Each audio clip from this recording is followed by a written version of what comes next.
Hello students, physics में एक topic है मैथमेटिकल टूल्स। है तो ये फिजिक्स में टॉपिक, लेकिन इसमें सारे जो सूत्र नियम जो कि फिजिक्स में इस्तेमाल होने होते हैं मैथ के, वो सारे आपको बताए जाते हैं। तो इसमें बेसिक मैथमेटिक्स है आपकी, बहुत ही फंडामेंटल।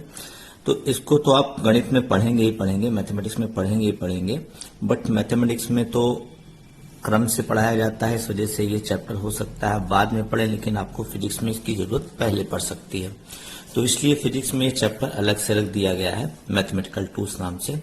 इसमें ज्यादातर स्टूडेंट को जो दिक्कत आती है वो अवकलन में आती है।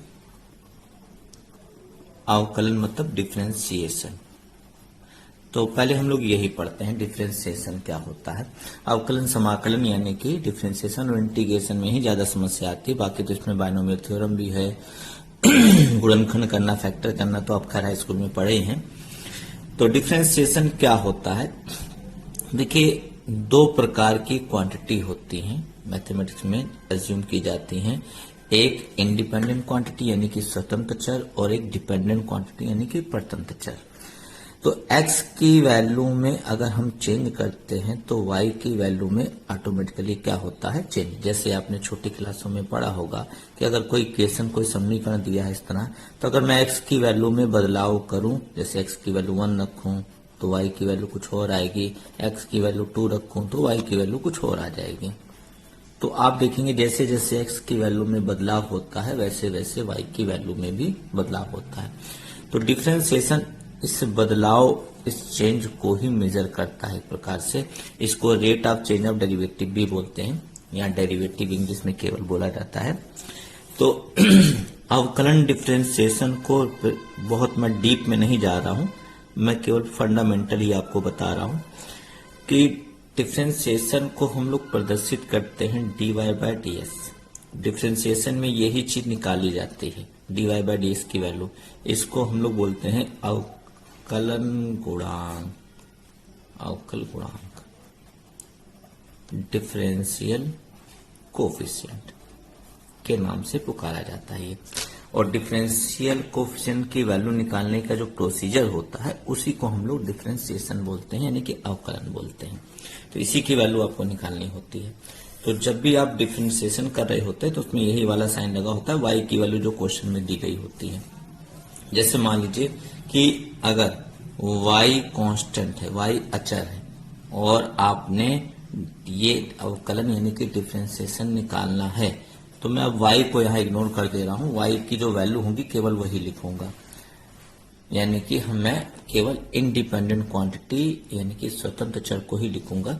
जैसे मान लो हमने किसी अचर कांस्टेंट के साथ डी बाई डी एक्स लगा दिया, यानी कि y की जगह पर क्या लिख दिया, कांस्टेंट। तो कांस्टेंट का जो डी बाई डी एक्स होता है वो 0 होता है। ये अब आपको याद करने हैं, ये फार्मूले हैं। कांस्टेंट का डी बाई डी एक्स क्या होता है, 0। कांस्टेंट किसी के साथ आ जाए, अगर किसी के साथ, मान लो कोई साथ में क्या है, एफ एक्स है, एफ ऑफ एक्स, इसको फलन बोलते हैं, फंक्शन बोलते हैं।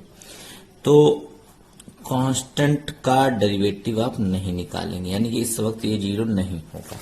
अकेले है तो 0 हो जाएगा, अगर किसी के साथ है तो उसको बाहर कर लेते हैं और डी बाई डी एक्स का सिंबल केवल इसके साथ लगाते हैं।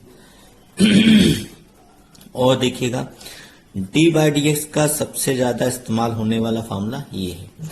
अगर हम डी बाई डी एक्स निकाल रहे हैं एक्स की पावर एन का, यानी कि x का डिफरेंशिएशन x के, इसको ऐसे भी पढ़ते हैं, dy बाई डी को कई तरीकों से पढ़ा जाता है कि y का डिफरेंशिएशन x के रेस्पेक्ट में, यानी कि डिफरेंशिएशन जिसके भी रेस्पेक्ट में होता है वो क्वांटिटी नीचे आपको दिखती है, जिसका डिफरेंशिएशन हो रहा है वो ऊपर। हमेशा डिपेंडेंट क्वांटिटी का डिफरेंशिएशन होता है किसके रेस्पेक्ट में, इंडिपेंडेंट क्वांटिटी के रेस्पेक्ट में, यानी कि परतंत्र राशि का अवकलन होता है स्वतंत्र राशि के सापेक्ष। तो मैं यहाँ पर x का डिफरेंशिएशन अगर x के रेस्पेक्ट में करूंगा तो पावर ये आगे आ जाती है और इसमें घट जाता है, यानी कि डिफरेंशिएशन एक प्रकार से रिड्यूस करता है, घातों को, पावर्स को कम करता है। मैं और फॉर्मूले ना बताकर अभी आपको कुछ एग्जांपल देता हूँ पहले, तब ताकि ये चीजें आप समझ पाए जो मैंने बताई हैं आपको। देखिए जैसे मैंने कहा, आपसे कहा गया x की पावर 4 का डिफरेंशिएशन कीजिए, तो यहाँ पर आप लिखेंगे differentiating with respect to x। यानी कि हिंदी में x के सापेक्ष अवकलन करने पर। तो अब आप x की पावर 4 के साथ d/dx का सिंबल लगा देंगे, प्रतीक चिन्ह लगा देंगे। अब क्या होगा, x की पावर 4 है तो 4 आगे आ जाएगा, 4x, और इस 4 में से एक घट के लिख देंगे, यानी कि 4x³। सिंपल सा है। फिर से दिखेगा, एक एग्जांपल और लेते हैं। जैसे हमने ले लिया √x का डिफरेंशिएशन करना, हमने लिखा differentiating with respect to x, यानी कि x के सापेक्ष। √x का मतलब होता है x की पावर 1/2। तो क्या नियम बताया अभी पावर वाला, पावर आगे आ जाएगी, ये हो गया। इस तरह से करते हैं तो ये पावर आगे आ गई, और इसमें से एक क्या हो गया, -1/2 में एक माइनस करेंगे तो ये आएगा। तो आई होप ये दो उदाहरण से आपको समझ में आ गया होगी बात। और देखिएगा, कुछ चीजों को और कठिन करते हैं थोड़ा सा। जैसे मैंने आपसे कहा 4x की पावर 7 का डिफरेंशिएशन करिए, तो यहां पर आप लिखेंगे differentiating with respect to x, अपना लिखिएगा d/dx। जब आप 4x की पावर 7 का डिफरेंशिएशन करेंगे, तो मैंने भी बताया था, अगर कांस्टेंट किसी के साथ आया है, अचर राशि किसी के साथ आई है, तो उसके साथ d/dx का सिंबल नहीं लगाएंगे, उसको बाहर कर लेंगे, यानी कि d/dx। देखिए यही नियम जो भी बताया था, ये c बाहर आ गया, केवल किसका हो रहा है, ये फलन का डिफरेंशिएशन, यानी कि कांस्टेंट का अचर का नहीं होगा। अगर किसी के साथ है इनटू में, गुणे में या भाग में किसी के साथ है तो उसका नहीं होगा। अब इसका कैसे होगा, घात आगे आ जाएगी, पावर को आगे ले आया करिए, और इसमें से एक माइनस कर दीजिए, हो गया ये। अगर मैं आपसे कह दूं कि 5 का डिफरेंशिएशन करिए, अब 5 देखिए अकेला है, कांस्टेंट अकेला है, तो कांस्टेंट अकेला होगा तो उसका डिफरेंशिएशन क्या हो जाएगा, 0 हो जाएगा। और देखते हैं, अब इस चीज को थोड़ा और आगे बढ़ाते हैं। अगर मैं आपसे कहूं कि x³ + x² - 7 का डिफरेंशिएशन करिए, यानी कि अवकलन करिए, तो आप लिखेंगे differentiating with respect to x। अब यहाँ पर नया रूल सीखिएगा, अगर प्लस माइनस करके कई सारे फलन हैं, मान लो यहाँ कई सारे टर्म्स हैं, कई सारे पद हैं, तो इन सब के साथ अलग अलग d/dx का सिंबल लगाइएगा। पहले ऐसे लिखिए ब्रैकेट के अंदर इन सबको, अब ये d/dx का सिंबल सबके साथ अलग अलग लगेगा, यानी कि हर एक का डिफरेंशिएशन अलग अलग होगा।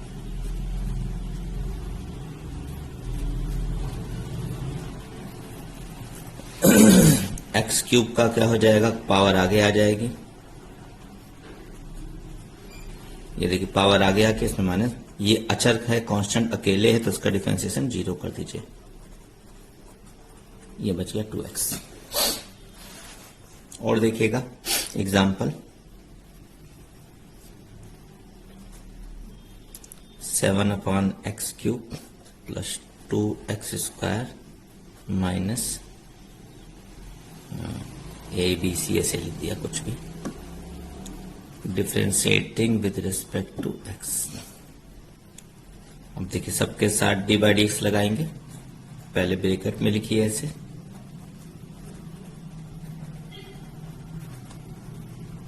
देखिए 7 है, इनटू में है, बाद में बाहर कर लेंगे, केवल 1/x³ 1/x³ को आप लिख सकते हैं x की पावर -3, 2 को बाहर कर लेंगे, केवल x² का होगा, और यहाँ a b c तीनों अचर राशियां हैं, तो इकट्ठे ही रहने दीजिए, इनटू में ही है, डिफरेंशिएशन इन तीनों का कुल मिलाकर 0 हो जाएगा, क्योंकि a constant, b constant, c constant, तो a b c का मल्टीप्लिकेशन भी क्या होगा, कांस्टेंट। यहाँ पावर आगे आएगी,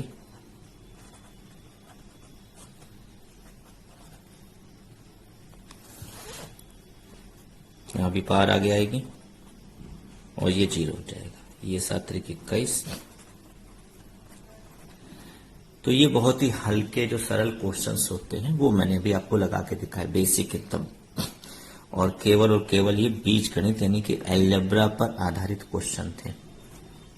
ऐसे ही हो सकता है आपको ट्रिग्नोमेट्री की जरूरत पड़ जाए या अदर फंक्शन की जरूरत पड़ जाए, तो कुछ डिफरेंशिएशन और याद कर लीजिएगा, जैसे d/dx साइन x के साथ ये साइन लग जाए तो साइन x का डेरिवेटिव हो जाता है cos x। ऐसे ही और देखिएगा cos x के साथ d बाई डी एक्स का सिंबल लग जाए तो समझ जाइए कि cos को बदल देना है साइन में, वो भी माइनस, यानी कि cos x का डेरिवेटिव होता है माइनस साइन x। जो मैथ के बच्चे हैं ये सब फॉर्मूले प्रूव भी करते हैं आगे चलकर। जैसे tan x का डेरिवेटिव आपसे पूछ लिया जाए तो वो होता है sec स्क्वायर x, और आपसे sec x का पूछ लिया जाए तो वो होता है sec x into tan x। आपको याद करना है ये कहां से किस तरह है, आपको उससे मतलब नहीं है, केवल याद कर लीजिए कि अगर sin x के साथ d बाई डी एक्स लगा यानी कि अवकलन आपने किया तो उसको cos x लिख देना है। ऐसे ही सबके d by D x cot x का होता है minus cos x square x, और d by D x cosec x का होगा minus cosec x into cot x। ये ट्रिग्नोमेट्री के फॉर्मूले हैं। तो बहुत सारे फॉर्मूले होते हैं डिफरेंशिएशन में, तो जैसे जैसे आप आगे बढ़ते हैं। अब आगे बढ़ते हैं, अगर आपने बीज गणित वाले फॉर्मूले और ट्रिग्नोमेट्री के जैसे मैंने क्वेश्चन दे दिया आपको 2 sin x, एक क्वेश्चन ले लेते हैं, plus tan x minus x cube का डिफरेंशिएशन करिए, यानी कि differentiating with respect to x। अब आपको d बाई डी एक्स निकालना है।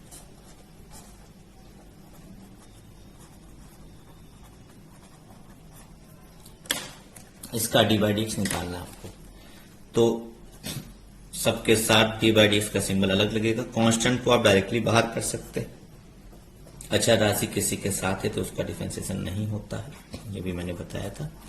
tan x का अलग होगा और x क्यूब का अलग होगा, सबका अलग अलग होगा, सबके अपने रूल्स होंगे। sin x के साथ देखिए d बाई डी एक्स लिखा है तो sin x का डेरिवेटिव क्या होता है, sin x का डेरिवेटिव होता है cos x। sin x के साथ d बाई डी एक्स लगे तो इन पूरे को आप बदल दीजिए किसमें, cos x में। tan x के साथ d बाई डी एक्स लगे तो उस पूरे को बदल दीजिए sec स्क्वायर में, और x क्यूब का फॉर्मूला वही जो भी पीछे बताया गया था, ये घात आगे आ जाएगी और इसमें से एक घटा कर लिख दीजिएगा, 2 हो जाएगा। तो ये होता है आपका ट्रिग्नोमेट्री पर एक उदाहरण मैंने लिया। तो इस तरह से आप लगाते हैं, तो इनको प्रैक्टिस करिए, को क्वेश्चन लगाइए तो आपको आ जाएगा। इसके बाद इसमें महत्वपूर्ण टॉपिक होता है जिसको हम लोग बोलते हैं चैन रूल। चैन रूल से डिफरेंशिएट कैसे करते हैं, चैन रूल होता क्या है समझिएगा।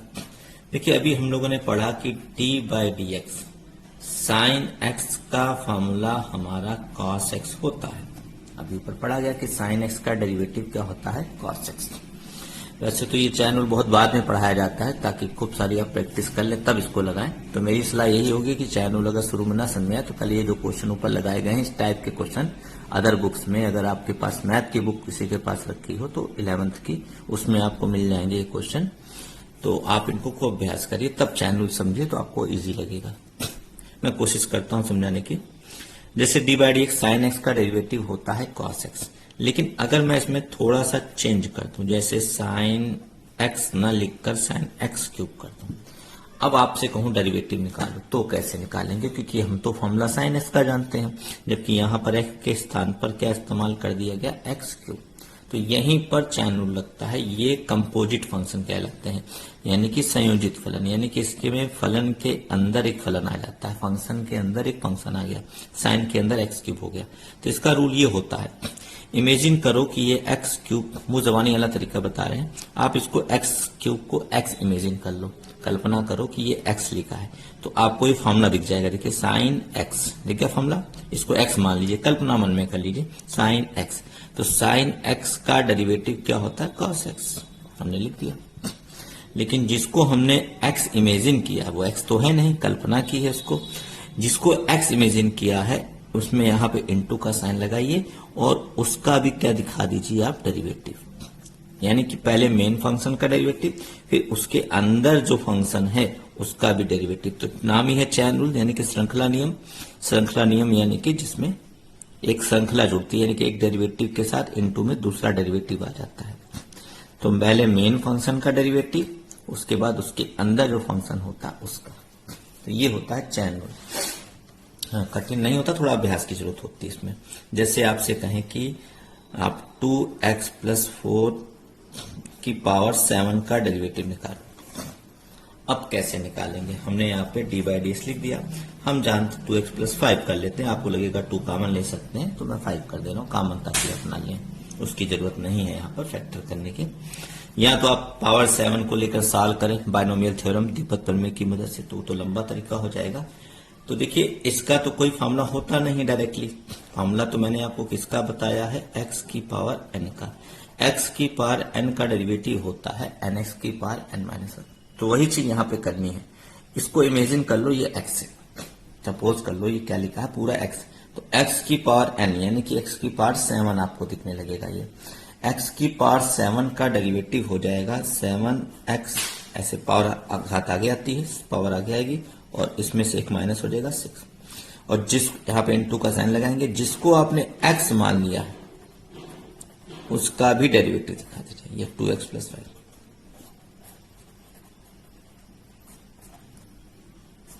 टू का नहीं होगा, x का होगा और 5 का होगा।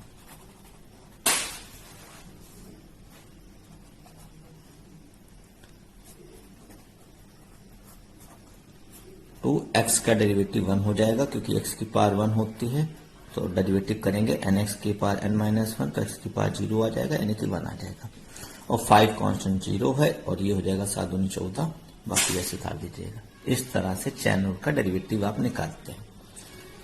तो इसको आप लिख सकते हैं 14 और 2x प्लस 5 की पावर 6, ये आंसर हो जाएगा। ये है चैन रूल का एक एग्जाम्पल, मैंने त्रिकोणमिति का दिया, एक और दिया। तो आप पहले डेरिवेटिव के फॉर्मूले याद कर लीजिए, उस पर बेसिक क्वेश्चन अभ्यास कर लीजिए, तब आप चैन रूल समझेंगे तो इजी पड़ेगा। तो नेक्स्ट वीडियो में मैं आपको चैन रूल पे कुछ और क्वेश्चन बता दूंगा और उसके बाद इंटीग्रेशन समझा दूंगा, तो आपको मैथमेटिकल टूल्स की ये 2 बेसिक चीजें तैयार हो जाएंगी। Okay, thank you.